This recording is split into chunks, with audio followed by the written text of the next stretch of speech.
Hello, and welcome to NexgenMinds, the informal but informative weekly Sunday podcast made for students by students.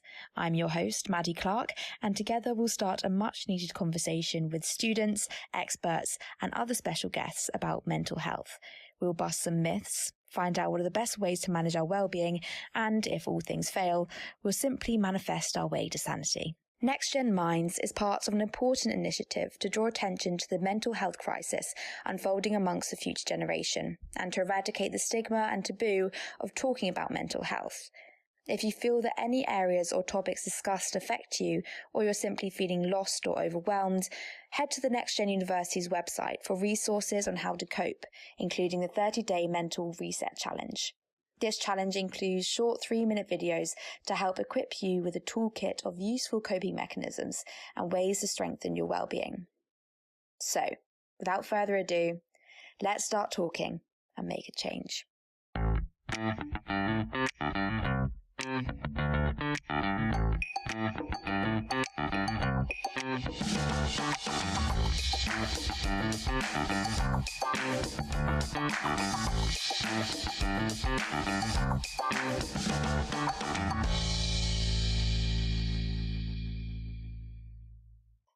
Hello, today I am joined by Jo Loughran, the director of Time to Change, which is a social movement that looks at how to reduce the stigma around mental health and also the discrimination that people with mental health face. So Jo, thank you so much for joining me today. I'm really excited to talk to you about mental health and the stigma that surrounds it, and also, or more importantly, how to start the conversation about mental health, especially with your loved ones and your friends, and why is it so hard to actually get the conversation rolling. But before we delve into all of that, I just wanted to ask you if you could maybe tell everyone a bit more about Time to Change and what its mission is and what really motivated you to start the campaign. Okay, so we have been going for almost 15 years now. So we began in 2007, and the two mental health charities, Mind and Rethink Mental Illness, came together because what they were finding was that people who they were supporting were telling them that often the symptoms of the mental health problem that they might be experiencing was nothing compared to the impact on them on a day-to-day basis of stigma and discrimination of others, of people around them, whether that be in their family, their friendship groups, at work, or in their area of study. And so there was a real massive impetus on the part of both Mind and Rethink Mental Illness to try to see what we could do to challenge that stigma and discrimination. Time for Change did a survey that's shown there has been a massive improvement since, like you said, you started 15 years ago. And the survey's shown there are now 57% of people that think it's actually easier to talk about their mental health. But then there's a flip side of that 2/3 of people still feel ashamed or isolated because of their mental health problem. So why do you think there's still this stigma surrounding mental health despite a huge increase in awareness and openness? Well, I mean, it takes an awful long time to change ingrained attitudes and behaviours. So what we've done over those sort of 15 years is that we've worked with the Institute of Psychiatry, Psychology and Neuroscience. And what they've done is they have evaluated the impact of mental health in terms of attitudes, knowledge and behaviour. So what we can absolutely say is that since we've been running, we've seen a almost 15% improvement, so it's about 12.7% to be precise, improvement in people's attitudes towards those of us with mental health problems. And that equates to about 5.4 million people who've got improved attitudes. What we always talk about is the fact that this is a change in a generation, which is why at Time to Change we've done a whole sort of multifaceted programme of work to challenge stigma and discrimination. So we work with young people, we work with employers, we work out in the community, we do the sort of back office stuff that I sometimes talk about in terms of challenging, stigmatising attitudes and behaviours in relation to newspaper reporting or media reporting generally, so that we're really making sure that at every level we're looking to challenge stigma and discrimination. And there are two really important things in this is that what we want to do is we want to kind of create We want to create a norm that says that it's okay if you experience mental health problems to talk about them. And in order to do that, we need to really work at changing the knowledge, attitudes and behaviours of everybody that sits around that individual. So we've really worked hard at trying to understand from people with personal experience of mental health problems, where are you experiencing this? Where is it most impacting on your lives? And then looking to see what we can do to kind of to challenge that behaviour in society, in their workplace, in individuals and families. So it's really complex, and that's why it takes a long time for these things to change. My great hope is that the work that we've done in secondary schools up to now will mean that as this generation, as young people, can take their first job, for instance, that they'll be looking for employers who've got a really, really good track record on taking care of staff, making sure that they have mentally healthy workplaces.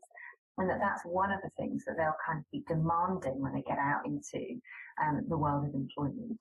And then as they grow older and progress in their careers, whatever they choose to do, they'll also be the people who model that really, really good behaviour that says, actually, I can't run my organisation, or I can't run my school or my university, or I don't want to have my friends and family have stigmatising attitudes. I'm going to be the one that challenges that when I see it or hear it or experience it for myself. The future generations has this huge responsibility, because if we can make a change and then take that forward, it will hopefully become the norm to talk about mental health and reduce the stigma surrounding it. In terms of stigma that people face in their day-to-day lives, are there any mental health problems that face significantly more stigma or discrimination than others? And in your research, did you find any commonalities between the stigma that those with mental health problems have to withstand? Okay, so that's a really interesting question because it's quite complex to answer. When we began, I think it was fair to say that we didn't really look at conditions, we didn't look at diagnoses. When we encouraged people to join our social movement, we weren't really interested in the kind of diagnosis that they might have had. What we were really interested in was the impact that stigma and discrimination had on their lives. And there was a really deliberate reason for that. So we chose to do a kind of place-based program of work that situated the problem in society, the problem outside of the individual with personal experience, and trying to kind of make that change. And all of that is done because we've done really, really robust insights research. So at no point ever have we gone, I think we might do a little bit of something over here. It's always been based on where people have told us they're experiencing the most impact. So that's the first thing. The second is that we did that so that we could bring as many people as possible up to a common goal, really, a common sort of a starting point. So in other words, I often think about those first years as being very much around building the foundation upon which we could then decide, were there particular diagnoses, or were there particular places, or were there particular audiences or individuals who we needed to concentrate on in a more deliberate and targeted way. So the work that we've done in the last sort of 18 months to 2 years, we've been looking at what's the next thing that really needs addressing in stigma and discrimination. And what we have found from the research that we've done is that we know that people who are severely impacted by stigma and discrimination, who still haven't experienced the benefits of all of the work that we and others have done over the last 15 years, include people with diagnoses of things like schizophrenia, psychosis, personality disorder, for example. We also looked at the fact that we really need to do some very targeted work with individuals from particular community groups, and those people also who were experiencing deprivation. So that intersectionality is also really, really important. So what we've done is we've brought everybody up to a level, and now we're in a position where we would be able to, if we had funding, to then sort of segment that even further, to be able to look at some of those audiences that perhaps haven't benefited from some of the work that we've done in the last 15 years. It's really interesting that you kind of mentioned the mental health problems like schizophrenia or psychosis. That I think, like, as a young person, I'm very fortunate that, like, I have platforms such as Instagram, TikTok, and like Snapchat that are very open, where you have like you said, like role models, be that influencers or journalists who are open about talking about like not common, but mental health problems that are more common that we see, like maybe depression, anxiety. Not that is belittling them, but the fact that I'm very fortunate that I have that platform and I have awareness of that. But up until I was doing this podcast, I didn't really have that much awareness about schizophrenia and psychosis. And I think the only insight that I have on them is from like movies or TV shows, where they're kind of portrayed almost as violent, like that there's like criminal behavior. And does that sort of, I don't know, in your research that you've done, does that influence how people maybe discriminate against those who have less common mental health problems? Yeah, absolutely. I mean, so the work that we've done over the last 15 years has very much taken account of where do people find their facts. And that first 4 years of work that we did was all about understanding the myths that people held around common, let's call them, mental health problems, and trying to undo some of those myths. And so in the same way that we would need to do that with something like schizophrenia or bipolar, again, we need to be able to understand where are our target audience. If we want to influence and change the attitudes and behaviour of a particular group of people in society, the first thing we need to understand is where are those people right now in terms of their knowledge and understanding? Where are they taking that knowledge from?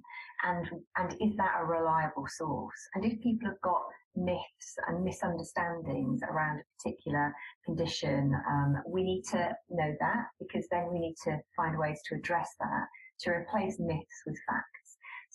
So again, you're absolutely right. I mean, we did the first 4 years of work that we did at Time to Change included a piece of work working with journalists and with TV producers to make sure that we were representing mental illness in a way that really reflected the reality of it, rather than the kind of sensationalization that we sometimes get through newspaper, I keep saying newspaper, but media reporting and movies. Because if that's the only exposure that somebody has to a particular topic area, there's no real reason for people to question that or to go off and find more information. So being able to report that responsibly was a really important part of what we did. And so it would be exactly the same with any sort of condition that we might move on to in the future. And in terms of what Time for Change does, I know you have so many campaigns going on at the moment. I mean, you have your Corner campaign, Ask Twice, and what I love about Time for Change is that you actually encourage students and workplaces to take it upon themselves to create their own campaigns. So, I mean, there are all these things that you try to do to destigmatize mental health, but I wanted to focus on one that's actually happened fairly recently on the 4th of Feb, and that is Time to Talk Day. So why is Time to Talk Day important, and why did you choose only one day rather than perhaps maybe a week or a month? So Time to Talk Day began for us about, I think this was our 8th year. And the reason we wanted to do that was we wanted to encourage people to have a conversation. And I think it's important in many ways to stress the fact that we're not saying to people, we want you to save up all your conversations for one day and then to have them all on those one days. But it's a really, really good platform to kind of start the conversation, to remind people of just how important conversations on that day, but in fact, conversations for the rest of the year are for people. We know for a lot of people, they'll experience mental health problems, and they may well be experiencing it in isolation and alone and be afraid to talk about it. But the issue around Time to Talk Day and having conversations is it's as important, I think, for us to be open to the topic of conversation in relation to mental health, to be open to the topic of mental health, than it is for actually us to ask people to talk about their own experience.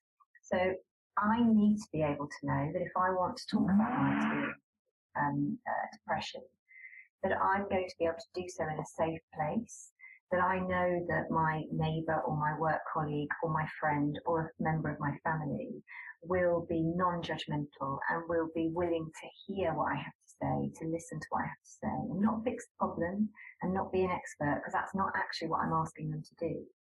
So it's as important for this day to remind people of how to listen well and to be on the receiving end of some of those conversations, as it is to encourage us all to feel that we have the right to talk about our personal experience without judgment and being treated negatively. It's really interesting that you talked about being able to listen, because I think for a lot of people it can be quite daunting to start the conversation because you don't know what to say or how you're going to be able to help, and you're afraid that you might say the wrong thing, and that by starting this conversation you're going to be, I don't know, diving into this scary topic of mental health, and that it's going to evolve into this really serious conversation where you have to whip out your therapist notepad and become a therapist for your friend, when actually in reality it's so simple and it doesn't have to be so scary, because you don't have to have the solutions to everything. You just have to be someone there ready to listen.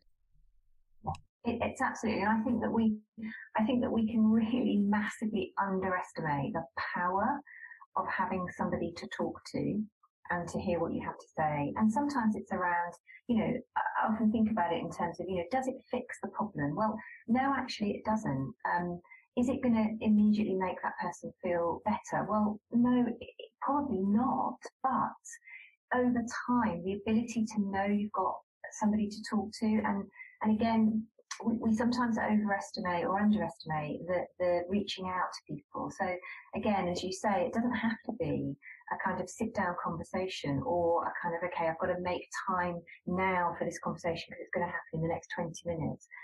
When I've been really, really struggling, one of the things that's been really incredibly comforting to me is if somebody sends me a quick text or a quick message, and I may not get back to them immediately, but I know that if I need to, they would be there.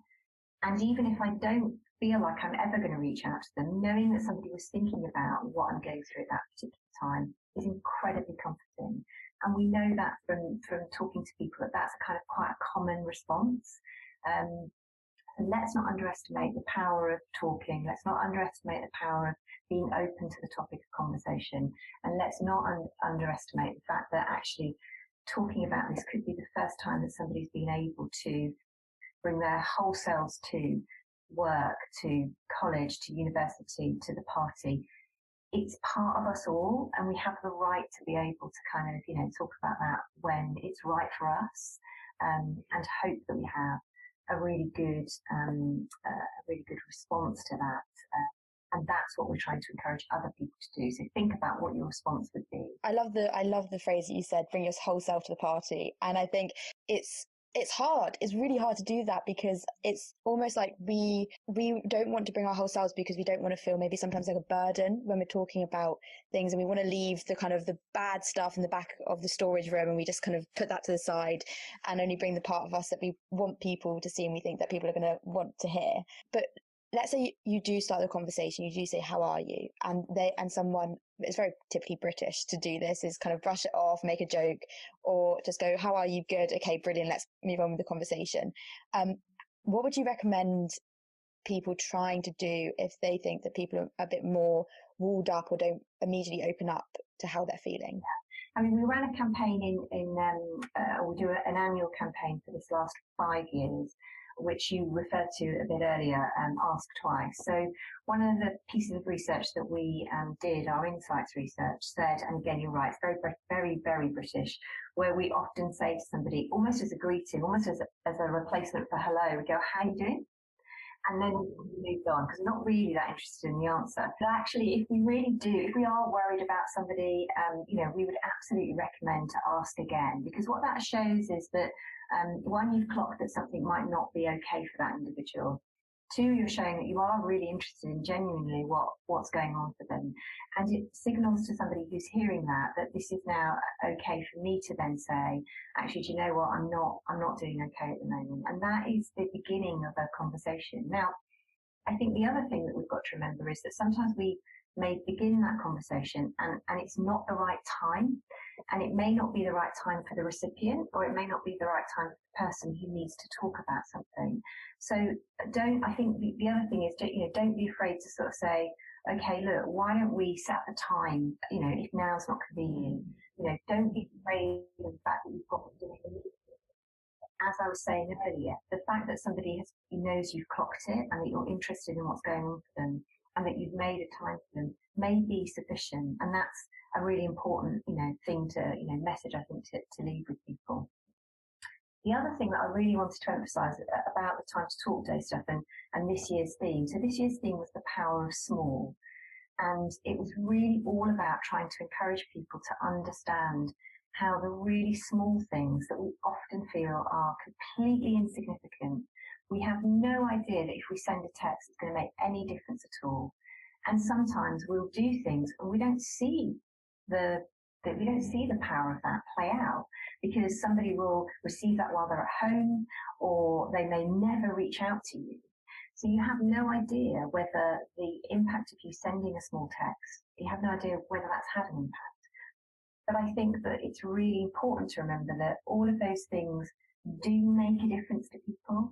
So continue to do them, really encouraging those kind of small acts that mean an enormous amount to somebody who's on the receiving end of that. It's needed even more now than ever, because especially in lockdown, we're all isolated to a certain extent. I know I'm very lucky in that I live in a stable, arguably sane nuclear family. Whilst I know that there are others who aren't as fortunate as I am and live in maybe a small flat in London by themselves. So obviously our loneliness is of course relative, but we're all isolated to a certain degree. And those small acts of reminding someone that they're not alone, it just provides this support net that is there, that doesn't always have to be in use, but for them to know that when they're falling, it will be there to catch them. And it's vice versa, by kind of creating that safety net is also for you to use as well, because in checking up on people, they're more likely to also check up on you. But also there's a balance. I think it's quite easy, especially if you have feelings or issues you perhaps aren't ready to confront or you don't want to address yet. And so it's easy to take on a lot of other people's anxieties or problems. And I think there's a balance between looking after yourself and looking after those around you. So I just wanted to ask you, how do you strike that balance? I think really, really, really key. So particularly if you're taking care of somebody else, it's really, really important that you also have your own support structure around you. And that can be other people, but it can also be other things that you do. So for me, I take a great deal of solace in being outside.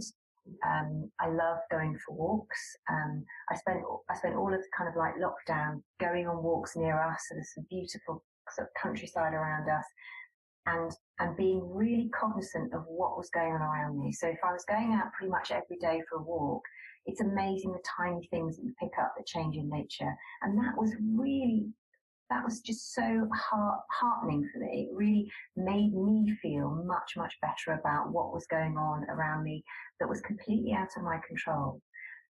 But I could take control of doing some of those things. And I think that sense, especially in this last year, it's been incredibly difficult for so many people. That being able to have a little bit of control in what goes on for you is really important. For lots of other people I talk about, I've got colleagues at work who have been every single day they've been up, they've been doing yoga. I am not supple, but they love it, and it's one time, it's one thing. And I think there's lots of things that we can do around self-care, whether we're looking out for other people or not. I think we talk a lot about this in Time to Change, where we say, there's an expression that we use, which is, fit your own oxygen mask before you help anybody else. And if you've ever been on a plane, you recognise immediately what that means. if we're looking after somebody else, we absolutely need to make sure that we have all of the we've got enough fuel in our tank to be able to support both ourselves and the person that we are also supporting as well. I completely relate to you with yoga. My friend has recently set up this weekly yoga class and it is fabulous, but I do have to say, I am a 19-year-old with an 80-year-old's hip bones. I am atrocious. My downward dog looks like a downward dog having an asthma attack, but you are so right. It is about finding what suits you, and there is no one size fits all. So what would you recommend to people who struggle to find that time in the day to kick back and take that time to look after themselves? So for me, I put stuff in my diary. So this morning we got up at 7 and we were out the door going for a walk at 7:30. And the reason I do that is because if I'm in the middle of a day, I find it really, really difficult to justify getting out. So I do it in my time first thing in the morning. It's a good time to go and do it. Or I would diarise something and make sure that it's definitely in the diary. And I think the other thing to just remember is it doesn't have to be 3 hours long. I think you touched on it, 10 minutes, even if you just shut your eyes for 10 minutes and think positive thoughts, I don't know, whatever it is that you want to do. It can be in really, really small segments, but that really does kickstart and really support a change in mindset and thinking, and that's really part of that kind of self-care. Regarding self-care and accepting that it's not only okay, but necessary to check in with yourself. In a recent podcast I did with 2 male first-year students, they touched on something that I think is really important, and that's men really struggle to open up. So what advice would you give someone who thinks a friend is going through something? It can be male or female, but especially if they're a male and don't want to open up. I mean, of course, if someone's not ready to talk about what they're feeling or anything they're going through, you have to respect that. But what would you say to those people who do want to be there for a friend, who they're worried about but are not ready to open up and talk? What I would say is, and again, we this last 5 years, one of our target audience has been men, because we know how difficult it is for men to open up and to talk about things. And really, again, we did lots of insights research into this. And when we were doing some of the kind of focus groups with men, one of the things that they said to us was in the focus groups was, oh, no. When you talk about mental health, you could literally see people sit like this, so they'd cross their arms and they'd sit back like, oh no, I don't know anybody who's experiencing mental health problems. And so you think, okay, that's quite a difficult one. When we then talk to them about, but if your friend was struggling, would you want to be there to support them? And there was this overwhelming response, which was pretty much 99% of the people who were in those focus groups said, well, yeah, of course I would. So we talked a lot over the last 5 years about that kind of brotherhood, and that's where the whole concept of being in your mate's corner came from. And sometimes it's about modelling the fact that you are open to having that conversation and thinking carefully about banter and thinking carefully about what am I saying, what am I doing that might either encourage my friend to be able to talk to me about this or create a barrier to my friend being able to talk to me about this. And so we would really, really encourage men to continue to reach out, to continue to ask twice, to continue to model behaviour that says, you know what, I'm not here to fix it, but I am here to hear and to listen to what you've got to say, and trying to figure out a way that they can kind of, find a solution, whether that be getting secondary help or not. But being able to do that together in the way that you would do for your mates. So that's really what we would encourage people to do.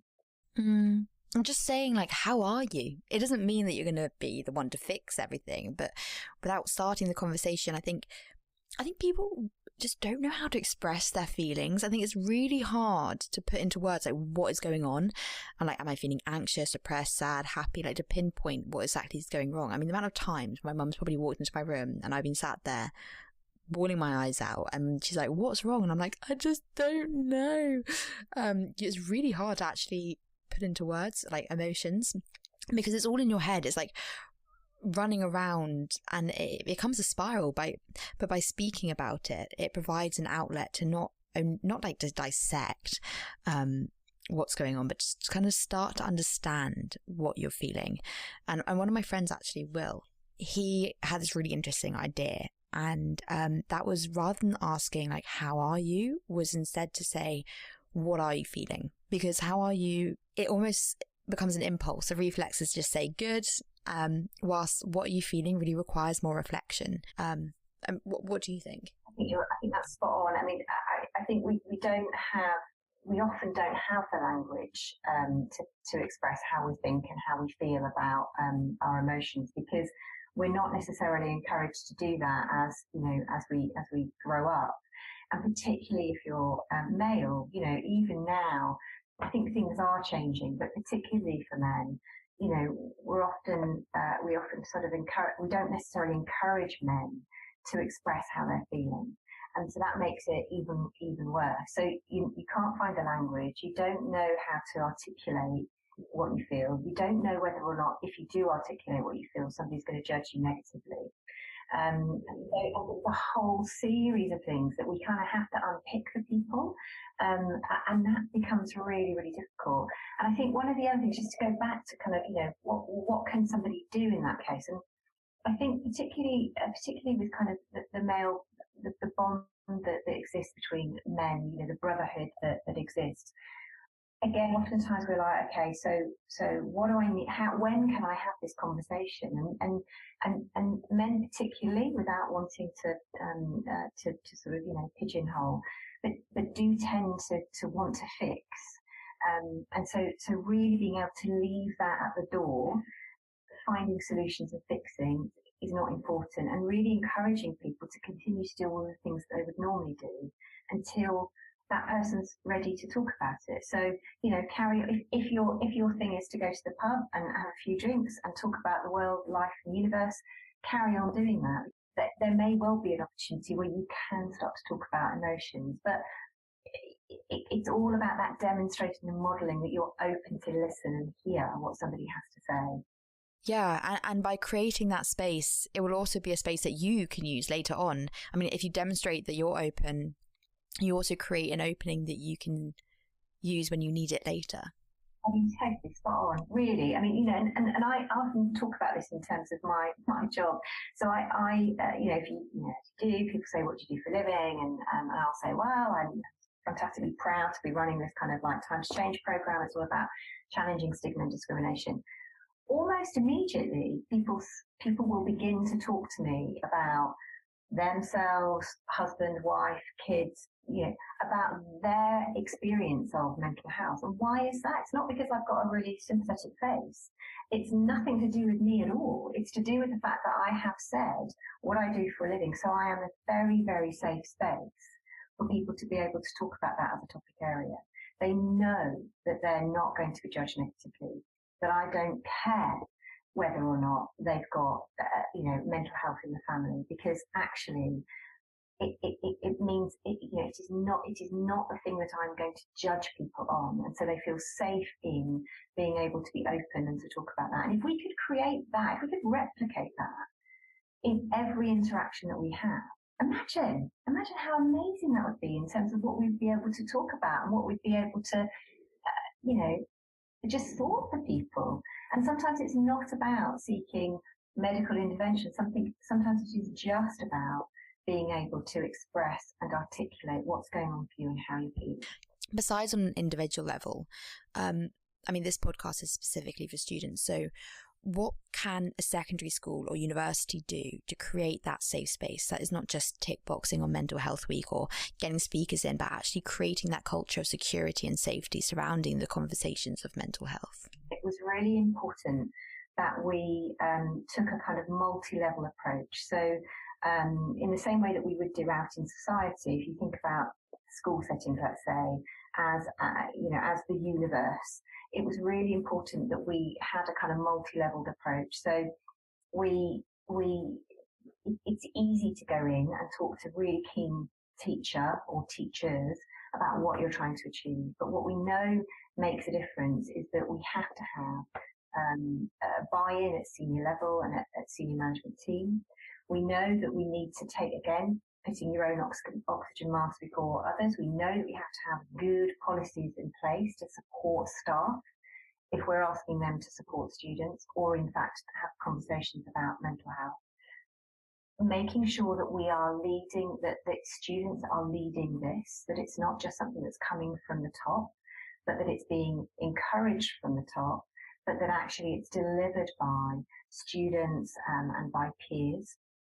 Be able to create a space where people feel that they can talk about their personal experience, and that might be within the school setting itself, or bringing in external speakers, people who've got personal experience, who are still young, but not in the experience that they're going through. So in other words, they're somewhere within their recovery where they can be reflective and talk about what it meant to them, because that will resonate with people who are hearing it much better than if I go in and talk about it. And really making sure that you're looking at the kind of cultural context within which these conversations are happening. So everything that we do just simply doesn't happen in a vacuum. So we've got to make sure that we're doing this at multi-levels. And so if it's happening in schools, it's important that when children go home, that they can have that conversation with their parents. So there's a piece of work to be done there. We need to make sure that if it's happening in schools, that the community within which that school sits is also having those kinds of conversations and is open to that. And if we're doing stuff in schools, we need to make sure that employers are thinking about this, because those young people will move into employment at some point in their lives. So there's a very specific school as a universe, but none of that stuff happens in a vacuum. And really just making sure that that's kind of led by the top and is and has multi-level within it. So specifically for universities, if the top are going to encourage the bottom to meet in the middle, like a mixture between the top down and bottom up approach, what specific steps can universities take? Yeah, so there's a number of things I think that come from that. I think there's about the stuff that looks at kind of policies and process, and that's one thing. So lots of the stuff that we do with employers, for example, because of course universities are employers, looks at kind of what are your policies and procedures, what training and support do you need to put in place for staff or for students. How can you lead by example? So if we know how important it is and how influential it is if you've got senior leaders within any organisation or institution willing to talk about their personal experience, because that sets the tone for everything else. Making sure that you have awareness days or really being able to set aside places where people can go and get the support that they need. And then really trying to work with students and staff to think about, well, how can I train up people who are experiencing mental health problems, willing to kind of champion this cause and create the university society or community that means it's okay to talk about it. And then, of course, there's all of the national peaks of activity and activities that are downloadable from the Time to Change website and from both Mind and Rethink. Making sure that people are looking at that, thinking, what can I use of this that will help raise awareness and change knowledge, attitudes and behaviour? Yes, it's everyone's responsibility. I mean, it's not just the university, but also the students. I mean, you have, like you said, incredible resources on the website that can help students create campaigns and raise awareness, not even just students, but communities and secondary schools. So like you said, it's so intersectional, and if everyone was doing it, that's where we're going to really see the big difference. I wanted to talk about the champions you use. I mean, you touched on it briefly with people coming into secondary schools to talk about their experiences, but how important are the champions for Time to Change, and what do people have to do if they want to become a champion? Okay, so and I'm really glad you raised this, because the champions that we have involved in the programme are the absolute lifeblood of the programme. They give us authenticity, they lend us their voices, their stories, they are the absolute heart and soul of Time to Change. So what we have done in the past is we've said to people, okay, so if you've got personal experience of mental health problems and you want to get involved, they've signed up, and we offer them training and support and opportunities to challenge stigma and discrimination. So some of that is coming into universities or schools to talk. It might be influencing employers, it might be influencing government, but as importantly, it's also about saying to people, we're going to give you the tools and the skills and the confidence, very important, to be able to challenge stigma and discrimination in your own lives. And that, particularly for our young champions, is really, really important, because for lots of people, they don't want to stand up in front of an audience, but they're quite happy to use social media to kind of change the status quo. So we look to train and empower them. And again, on the website, there's lots of really useful tips that people can go and have a look at. Now, in terms of people wanting to become involved in the programme, we are unfortunately coming to an end on the 31st of March as Time to Change. So we weren't successful in getting future funding. So what we're really hoping to do is to really migrate the ambition around stigma and discrimination to our partner charity Mind and Rethink Mental Illness. So there will still be an opportunity for activism, for people to change the status quo based on championing the cause of equality for all, and they can do that through signing up through Mind and Rethink's opportunities to make that happen. So they are the people that we work with in terms of our champion group. Being able to facilitate that has probably been the one thing in my entire career that I am most proud of, and that I take most solace in, regardless of whether Time to Change as the central programme comes to an end. We've really enabled 5,000 to 6,000 individuals, plus loads of people we don't know about, to feel confident to change the status quo, and that for me is everything. Yeah, I am so sorry to hear about Time for Change. I mean, the fact that your movement that is so important, and I'm so inspired about what you do.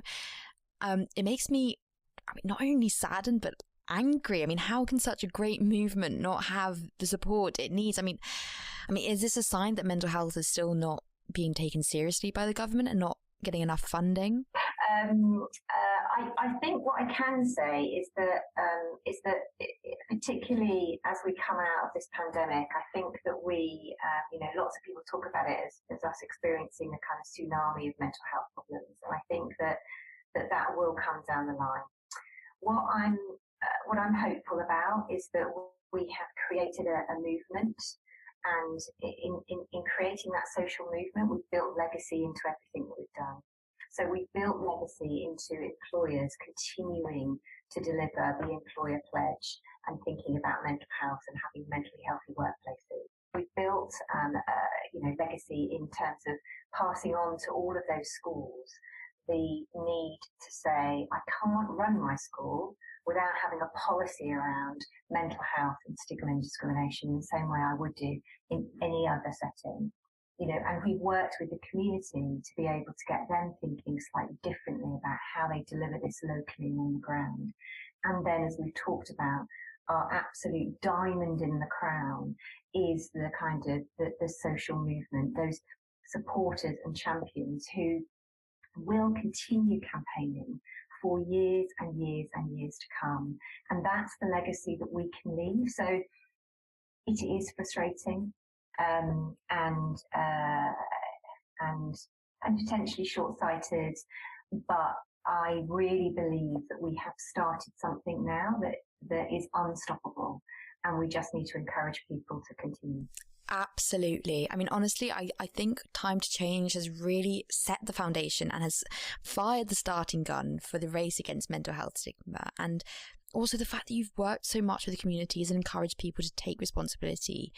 You've not just started a campaign, you started a campaign to encourage other people to start campaigns. So on behalf of everyone who is listening and has struggled with mental health, thank you so much for all you've done. I just wanted to ask you, I know that you have a history with mental health problems. So who was your champion during that time? And secondly, if you were to give one piece of advice to young people on how best to create a safe space and look after your mental health, what would you say to them? 2 weighted questions for the end of the podcast. I'm so sorry. No, that's absolutely fine. So what a lovely question. So my experience of mental health problems actually began when I was in secondary school. So I experienced bullying and that really led to a high degree of anxiety, undiagnosed, but a high degree of anxiety and depression. And that really set the scene for much of my adult life. So my champion, and I hope I don't get upset about this because I do tend to get quite upset about this, but my champion really has been my husband of 23 years, who has just been an undying support mechanism and has walked this sometimes difficult for him actually as much as for me. Difficult journey by my side, and he's never really tried to fix. But I do know that even though sometimes my experience makes it very difficult for me to reach out, I know that every single step of the way he's there. Sometimes I can't necessarily feel his presence, but he's absolutely by my side, and has been my biggest support champion all my life. So a big shout out to him. And in terms of young people going through stuff now, I think don't do what I did, which is to have held it all in. I felt like I couldn't reach out and I didn't have any right to. And I think what I would encourage people to young people right now is that you do have the right. You have the right to what you're feeling. You have the right to have that acknowledged and recognised. You have the right to support when and how you need it, and really, really reach out. Not doing so leads to some pretty dire consequences if left unchecked. So reach out, and if you're a mate, then reach out to your mates and just check in and make sure that they're in. The best solution is prevention, and the best way to do that is start the conversation. Thank you so much, Jo, for joining me today and sharing your story and spreading the awareness about such an important cause. And fingers crossed, you've inspired, I know you've inspired so many people to start their conversations, because like you said, the small things really make a difference. So thank you. You're very welcome. Even though Time to Change will not be around for that much longer, its legacy will still remain. Time to Talk Day will be delivered in 2022, and they'll still be continuing to allow champions, hubs, schools, employers and the community to download their materials from the website, continuing to use the social media channels as well. Champions can continue to campaign themselves, and with the support of Mind and Rethink Mental Illness, Time for Change are currently undertaking a repermissioning exercise for their current champions and supporters, so that they have permission for Mind and Rethink Mental Illness to be in contact with them. If you need to reach out to someone, the Samaritans is also a really great place to start. Whatever you're going through, a Samaritan will go through it with you. Call 116 123, that's 116 123, for a free confidential service that's ready to listen to anyone in distress. And remember, let's start talking and make a change.